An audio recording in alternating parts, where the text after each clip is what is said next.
The health exchange is something in 2007.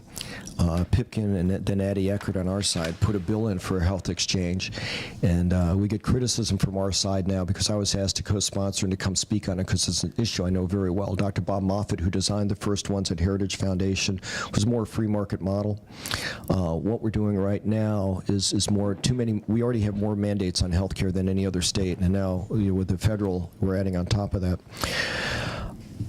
I had said from the beginning that getting around, and I'll just spend a little brief time on this and get to your question. Getting rid of the procurement process is a very dangerous thing, and I've seen this governor do it time and time again.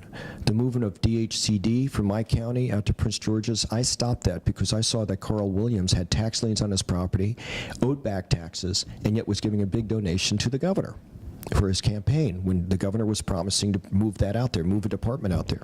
I filed a Public Information Act.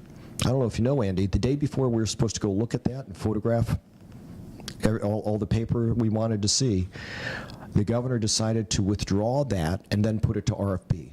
Fine, that's what he should have done the first time, instead of giving it to someone he got it from. Now, fast forward, and this happens time and time again. I see he's getting around the procurement process. I look into it. I picked out which company I felt it was going to go to out of the 10. It was Maximus. Maximus was ready to give big donations in any state, Democrat or Republican, to anyone that was going to give to them this thing. Now, we already saw signs that it was starting to fail in Minnesota, and they headed the whole. Maximus was for a call center, not for the website. It was for the call center, but I'm using them as an example. You know, Minnesota, they were failing. They did everything in Minnesota, the whole contract. It wasn't just the website or the call center. Vermont, they did the call center, and they failed there. And we already saw signs that this was going to happen. We give it in Bob Ehrlich's administration, Maximus failed. In federal audits, you go look at it, continuous audits, the average of $370 million in health care that was supposed to go to children in Baltimore. They figured $370 million did not go to the kids it was supposed to go to, and where it was supposed to go, it wasn't followed. It was unaccounted for. $370 million. So Bob Ehrlich was calling for getting rid of Maximus back then. Finally, we did. We took Maximus off that. Maximus ended up buying the company we had given it to, and Maximus is handling it again. So I look at these failures of Maximus, and it shouldn't have gone to Maximus.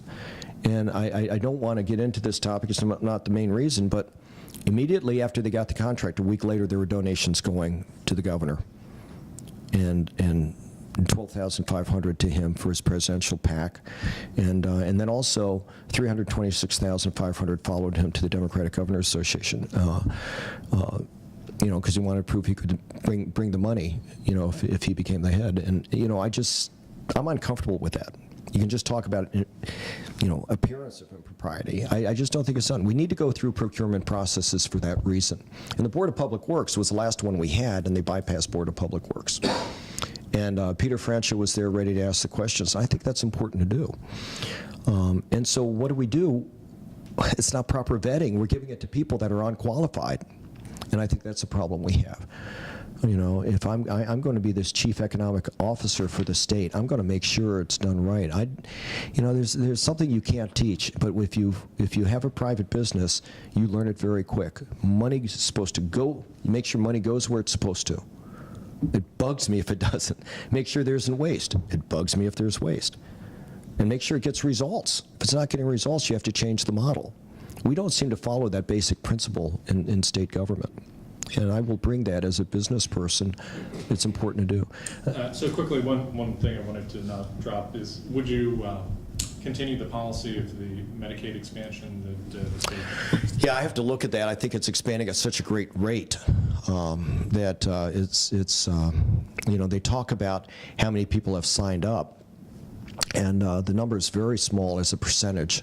You know, they're adding in the Medicare and Medicaid people that are being switched over. So I don't think the sign-up's going very well. I don't think there's a lot of faith in the healthcare system working. The Connecticut model, we're not going to get there in time, Andy. I'm looking at it. With all of our mandates, it's not a matter of just letting them take it over. We have to find a way to make our laws and our mandates with our four insurance companies fit into that model. We're not going to get there in time. And I think we're going to end up going to the federal model, to the federal one.